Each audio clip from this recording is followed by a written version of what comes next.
Programme کو آگے بڑھاتے ہیں۔ افغانستان سے انخلا کے بعد امریکہ افغان فوجیوں کو کس قسم کی مدد فراہم کرے گا، اس بارے میں اب کچھ مزید وضاحت سامنے آئی ہے۔ امریکی محکمہ دفاع اب تک کہتا ہے کہ افغان فوجیوں کو تکنیکی مدد دینے کا امکان ہے۔ تربیت کے لیے طریقہ کار کیا ہوگا، اس پہ غور کیا جا رہا ہے، لیکن میدان جنگ میں کس قسم کی مدد ملے گی یا نہیں، وائس آف امریکہ کو اس بارے میں خصوصی معلومات حاصل ہوئی ہیں۔ اور اس کے لیے ہم چلیں گے نیلوفر مغل کی جانب۔ نیلوفر، امریکی فوج کی سینٹرل کمانڈ کے سربراہ جنرل کینتھ مکینزی نے وائس آف امریکہ کو کیا تفصیلات دی ہیں؟ جی سارا، بالکل جنرل مکینزی نے وائس آف امریکہ کی پینٹاگون کے لیے جو نمائندہ ہے کارلا بیب، اس سے ایک خصوصی انٹرویو میں یہ بتایا ہے کہ امریکہ جو ہے وہ اس بارے میں کوئی بھی منصوبہ بندی جو ہے وہ نہیں کر رہا کہ انخلا کے بعد وہاں پر جو افغان فورسز ہیں ان کی کسی بھی طرح کے فضائی جو حملے ہوں گے ان میں ان کی مدد کی جائے گی۔ ان کا یہ کہنا تھا کہ انسداد دہشت گردی سے متعلق اگر کسی بھی قسم کے حملے ہوں گے تو وہ محدود نوعیت کے ہوں گے اور صرف انہی اہداف پر جو ہے حملے کیے جا سکتے ہیں جہاں سے امریکہ یا اس کے جو اتحادی ہیں یا جو شراکت دار ہیں ان کی جانب سے کسی بھی قسم کی حملوں کی منصوبہ بندی اگر ہو رہی ہوگی۔ ان کا یہ کہنا تھا کہ اگر افغانستان میں امریکہ کی جانب سے انخلا کے بعد کسی بھی قسم کے فضائی حملے ہوتے ہیں تو اس کی واحد جو ایک وجہ ہے وہ یہی ہو سکتی ہے، اور پھر جو نیو یارک ٹائمز کی رپورٹ ہے ان کے اس بیان کے بعد اس کی بھی تردید ہو جاتی ہے، جس میں یہ رپورٹ میں جس میں کہا گیا تھا کہ اگر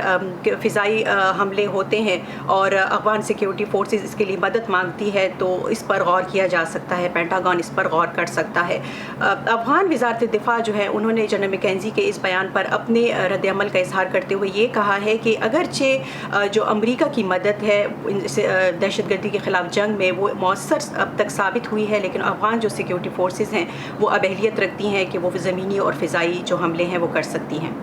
لیکن ہم یہ بھی جانتے ہیں کہ امریکہ میں جو فوج ہے وہ بھی افغان فوج کی صلاحیتوں کے بارے میں سوالات اٹھا رہی ہے۔ اب جنرل مکینزی نے اس انٹرویو میں یہ بھی کہا کہ افغانستان سے انخلا اس وقت وسائل پہ، امریکہ کے ہی وسائل پہ خاصا بوجھ بھی ڈال رہا ہے، اس کی کیا تفصیل ہے؟ جی سارا، اس بارے میں ان کا یہ کہنا تھا کہ افغانستان میں جو بہت بڑا آپریشن اب تک جاری رہا اس کے باعث جو وسائل ہیں اس پر کافی بوجھ تھا، اور اب جو یہ فوجی ہیں یا جو فوجی ہتھیار ہیں یا جو فوجی ساز و سامان ہے وہ دنیا کے دیگر حصوں میں کارآمد ثابت ہوگا، استعمال میں لایا جا سکے گا۔ لیکن ان کا یہ بھی کہنا تھا کہ ہو سکتا ہے کہ یہ وسائل پر بوجھ جو ہے وہ رہے، کیونکہ امریکی جو ایئر کرافٹ ہیں وہ افغانستان میں انٹیلیجنس ہو گیا یا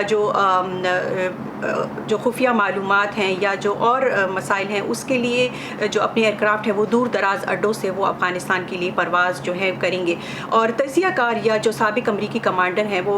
اس بارے میں خدشے کا اظہار کرتے آ رہے ہیں کہ افغانستان سے انخلا کے بعد امریکی جو منصوبے ہیں وہ واضح نہیں ہیں۔ جنرل مکینزی نے اس بارے میں یہ کہا کہ اس کی پیشگی جو ہے منصوبہ بندی کی جا چکی ہے اور امریکی جو محکمہ دفاع ہے وہ اس بارے میں مزید جو ہے معلومات وہ شیئر کرے گا۔ اور ایک بات اور بتاتی چلوں سارا، جنرل مکینزی نے اس بات کا بھی اشارہ کیا کہ وہ افغان باشندے جنہوں نے اب تک امریکہ کی مدد کی ہے اس بارے میں تشویش کا اظہار کیا جاتا رہا ہے کہ ان کا مستقبل کیا ہوگا، تو اس بارے میں ان کا یہ کہنا تھا کہ اگر ضرورت پڑی تو ان افغان باشندوں کو افغانستان سے نکالا جا سکتا ہے، لیکن اس کے طریقہ کار اور وقت کا جو تعین ہے وہ امریکی محکمہ خارجہ ہی کرے گا۔ نیلوفر مغل، بہت شکریہ ان تفصیلات کے لیے۔